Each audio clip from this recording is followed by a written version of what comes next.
مسیح میں آپ سب کو سلام۔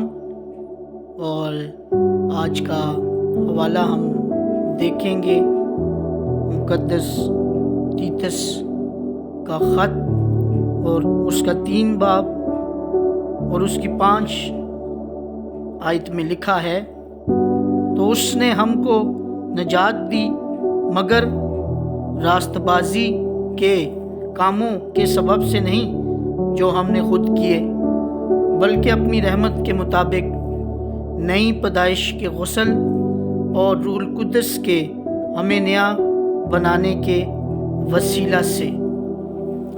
اور پھر انجیل مقدس میں لکھا ہے کہ خداوند کسی کی ہلاکت نہیں چاہتا، بلکہ وہ یہ چاہتا ہے کہ سب کی توبہ تک نوبت پہنچے۔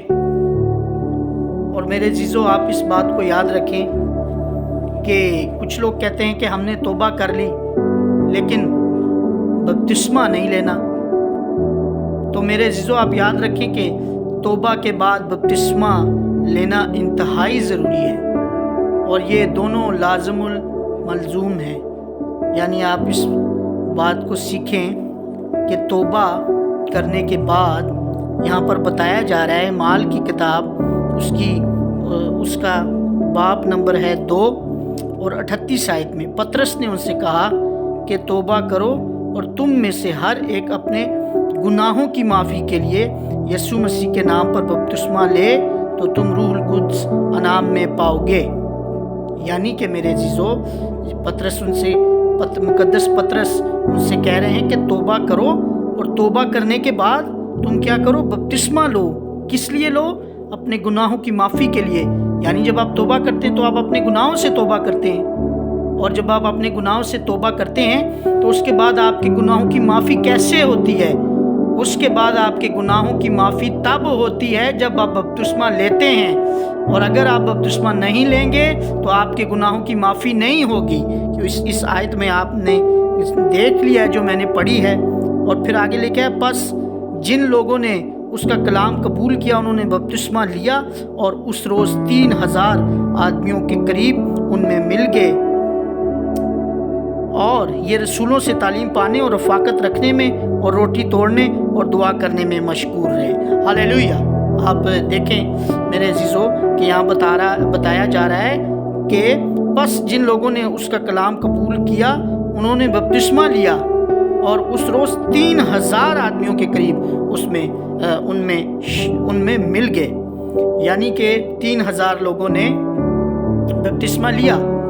تو میرے عزیزو، آپ اس بات کو یاد رکھیں کہ جو لوگ کہتے ہیں کہ ہمیں تو بپتسمے کی ضرورت ہی نہیں، تو میرے عزیزو آپ پھر بتائیں کہ یہاں پر تو یہی بتایا جا رہا ہے کہ توبہ صرف نہیں کرنی، توبہ کرنی ہے، لیکن توبہ کے بعد آپ نے یہ بپتسمہ بھی لینا ہے، تب آپ کے گناہوں کی معافی ہوگی۔ اور پھر بتایا جا رہا ہے کہ 2 بادشاہتیں اس نے ہم کو تاریکی کے قبضہ سے چھڑا کر اپنے عزیز بیٹے کی بادشاہی میں داخل کیا۔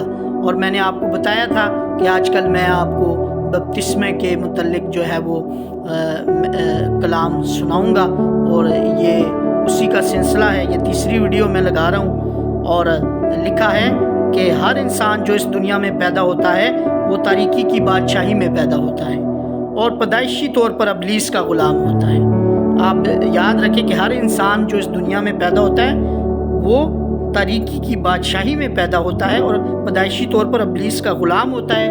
کیوں؟ کیونکہ ایک واحد یسوع ہے جو جب روح القدس کی قدرت سے پیدا ہوا تو اس کو ابلیس نے نہیں چھوا۔ اس کے علاوہ ہر انسان جو دنیا میں آتا ہے وہ پیدائشی طور پر ابلیس کا غلام ہوتا ہے، اس لیے کہ ابلیس اس کو چھوتا ہے۔ اور آگے لکھا ہے، سوائے موت کے اور کوئی دوسرا رستہ موجود نہیں جس کے ذریعے اس بادشاہی سے نکلا جا سکے، اور آسمان کی بادشاہی میں صرف نیا जन्म लेकर ही दाखिल हुआ जा सकता है। यानी नया जन्म से मुराद यानी जो आप बपतिस्मा लेते हैं पानी का, वो जन्म लेकर ही आप आसमान की बादशाही में दाखिल हो सकते हैं। हम मर कर इब्लीस की बादशाही से निकलते हैं और पैदा होकर खुदा की बादशाही में दाखिल होते हैं, और बपतिस्मा में यही दो काम होते हैं। हम मर कर इब्लीस की बादशाही से निकलते हैं और पैदा होकर खुदा की बादशाही में दाखिल होते हैं, यानी जब हम बपतिस्मा लेते हैं। ये उस वक्त की बात हो रही है। और फिर आगे लिखा दो नस्लें, जिस तरह दो बादशाहते हैं उसी तरह दो नस्लें भी हैं। पुराने आदम की नस्ल इब्लीस की बादशाही में मौजूद है और नए आदम की नस्ल से खुदा की बादशाही की बढ़ती है। पुराना आदम आप जानते हैं कि जिसकी वजह से हमारे अंदर मारूसी गुनाह है आदम की वजह से, और नए आदम की नस्ल से खुदा की बादशाही की बढ़ती है। नया आदम यानी जो बपतिस्मा लेते हैं पानी का, वो नया आदम है। और नए आदम का सर कौन है?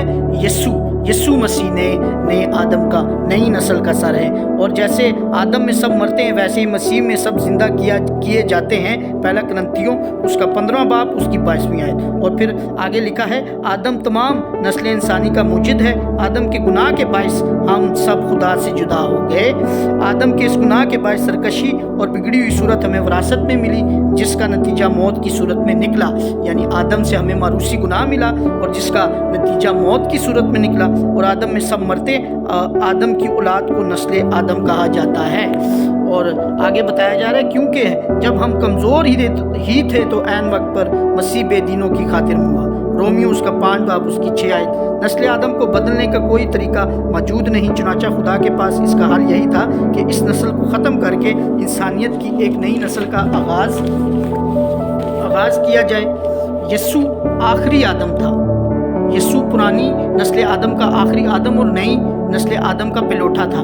जब यीशु मसलूब हुआ तो नस्ल आदम के आखिरी नुमाइंदा के तौर पर मसलूब हुआ था, और यूं गुनाह आलूदा नस्ल आदम मर गई।